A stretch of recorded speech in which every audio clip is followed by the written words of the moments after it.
Please subscribe to my channel para makasali ka sa ating mga pa-promo.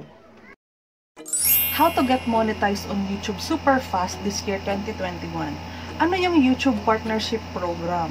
Paano magkaroon ng sahod sa YouTube? At sino ang nagpapasahod sa YouTube? Ano yung mga requirements na dapat mo nang ma-acquire mo or ma-hit mo para magkaroon ka ng mga ads sa YouTube channel mo, sa mga video mo, para magkaroon ka ng sahod monthly? So stay tuned! Hello, this is Coach Cindy. Kung bago ko pa lang sa YouTube channel ko, I am offering free trainings, pwedeng mag one-on-one, and meron akong mga uploaded videos na makakatulong sa iyo on how you will grow your YouTube channel this year 2021. So, coming back sa ating topic, kung paano ka mamonetize ng napakabilis ngayong year 2021, and ano yung mga requirements. First kasi gusto kong maunawaan mo na si YouTube is legit na company, legit na business, kaya mapansin mo may mga artista na halos nagiging tambayan na din ang YouTube dahil nagkakaroon sila ng income talagang legit monthly. Okay? And sa mga ordinaryong YouTuber naman na mayroon ng mga sariling monthly income, malaking tulong kasi talagang legit na legit ito. So kung pinag-iisipan mong i-career, kailangan mo munang i-take consideration ang mga bagay-bagay, and kailangan mo munang mag-research, and kailangan mo muna ng mga information para mas mabilis mong maunawaan ito at alam mo na kung anong gagawin mo. So, lahat po ng mga topics na yan is ina-offer ko sa YouTube channel ko. So, feel free po na mag-research gamit na yung channel ko. Vlogger Man PH, pwede ka na mag-search dyan. Madami pong contents regarding sa paano mag-grow ang YouTube channel mo this year 2021. And coming back again, kapag gusto mong maging partner na YouTube, gusto mong magkaroon ng sahod sa YouTube, kinakailangan po muna na magkaroon ka syempre ng YouTube account, kailangan ng valid email address, and you have to save that. Kailangan mong i-save yung YouTube channel login na information, which is yung email address mo. Okay po. Kailangan mo unang gagawin mo is kailangan magkaroon ka ng maraming subscribers, and minimum or maximum of 1,000 subscribers kasi ang requirements. Kung kaya mong mas madaming subscribers as early as possible, malaking tulong yan sa pag-grow ng YouTube channel mo ng mas mabilis. And may kinakailangan tayong 4,000 watch hours. As in 1,000 watch hours talaga ang kailangan. So you need more subscribers na pwedeng manood ng YouTube channel mo, and kailangan mo mag-upload ng mga longer videos para mapanoorin nila. Okay po. And for the whole year ng 2021, kailangan mo siyang ma-hit, kailangan mo munang mag-gain yung requirements, or any time possible, pwede yan. No pressure, pero kung mas mabilis mo sanang acquire ang mga requirements, mas mabilis kang magiging legit na partner ng YouTube Partnership Program para malagyan ka ng ads, gano'n. Okay. Yan ang pinaka-requirements. Ngayon po, kapag na-hit mo na, o diba, let's say for instance, na-hit mo na yung 1,000 subscribers or more, and 4,000 watch hours in the span of 12 months or earlier, kailangan mo naman po ng threshold, or kailangan mong magkaroon ng $10 na ads income. Kasi kapag na-hit mo na yung requirements, may mag-set up ka lang ng mga pipill upan mo sa Google account, nandiyan yan, tuturo ko yan sa'yo. Basta mag-download ka ng YouTube Studio, mamomonitor mo yan dyan. Meron kang mga i-fill up, and then meron akong video specifically kung paano mo ito-turn on yung mga video ads mo once na monetize ka na. So first thing talaga na dapat mong gawin, i-hit mo yung 1,000 subscribers and yung 4,000 watch hours, and then tuturuan kita kung paano mo i-set up or i-on yung YouTube ads. And kapag nagkaroon ka na ng ads, ongoing na ang review sa'yo ni YouTube kung karapat-dapat kang maging partner. So, iwasan mo yung mga ayaw ni YouTube, yung mga strikes, yung community strikes, saka yung copyright strike, para may good standing impression sila habang nire-review nila yung YouTube channel mo. Dapat lahat ng videos mo is naka-public. Dapat wala mo ng mga copyright dyan ng mga strike. So, iwasan mo ang pagkakopy ng mga video mo. Mas maganda, mas maigi kung mga personalized talaga ikaw ang gumawa. Okay po. Originally na ikaw ang gumawa ng content. And, di ba po, gumagana na yung ads mo.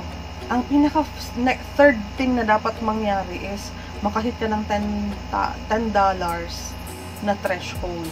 Naiipon yung threshold na $10 doon sa mga ads. Okay? So, kung may mga longer video ka na before ka pa ma-monetize, mas maganda kasi ang mga tao ngayon na na-monetize ka na, madami silang mapapanood sa YouTube channel mo. Okay? Kasi lahat ng YouTube channel mo for the past 12 months, magkakaroon ng ads yan. Okay?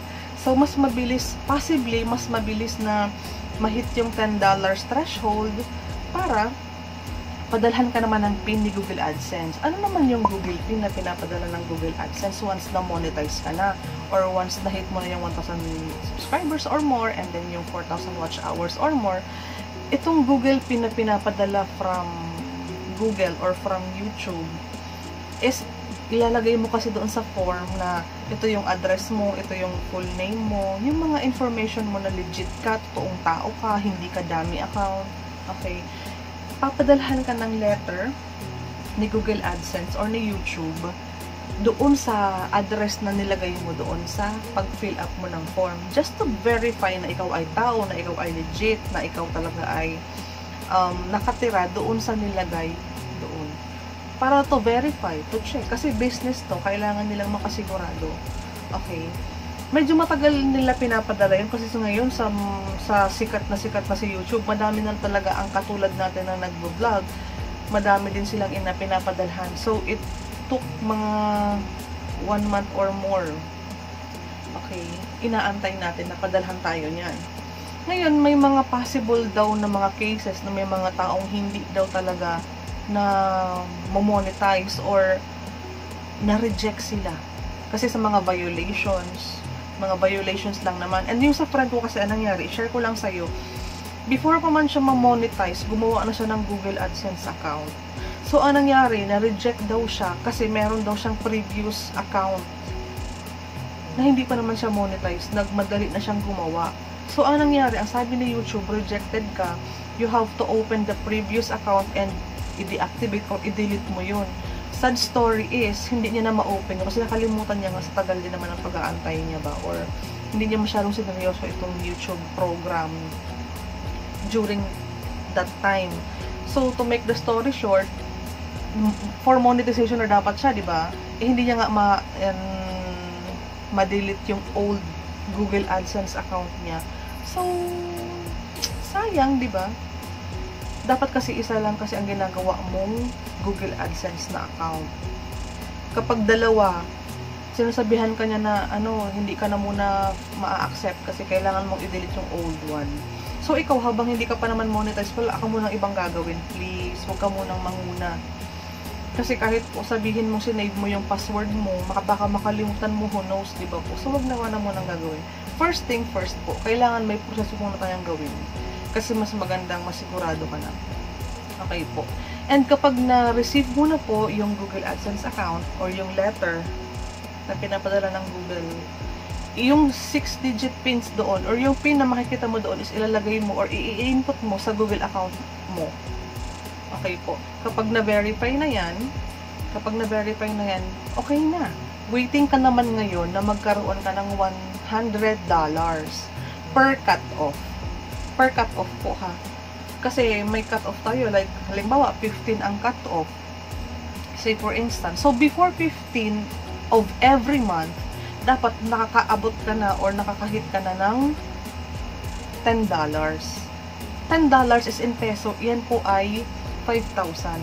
So, ang pinaka-minimum po per month is maka $100 per month ka per cut-off. Before mag-15th of the month para sumahod ka ng at 22. Okay po, nagigets mo po yun. Kailangan mo po kapag monetize ka na, kapag marami ka na pong ads, kailangan mong makaipon ng $100 before every cut-off of the month. Like for 15th, bago mag-15, dapat meron ka na para sumahod ka sa 22. Ganun po siya, per cut-off po. Huwag ka namang mag-alala kung hindi ka nakaabot ng $100 sa 15. Kasi po, yan po ay maiipon lang naman po yan para sa sunod na 15, 2 buwan na po ang sasahurin mo sa sunod na buwan. Basta, pag sinabi pong cut-off, may cut-off po. Kapag hindi ka umabot, maiipon lang yan. And then, madadagdag lang yan doon sa susunod na buwan. Ganyan lang po siya.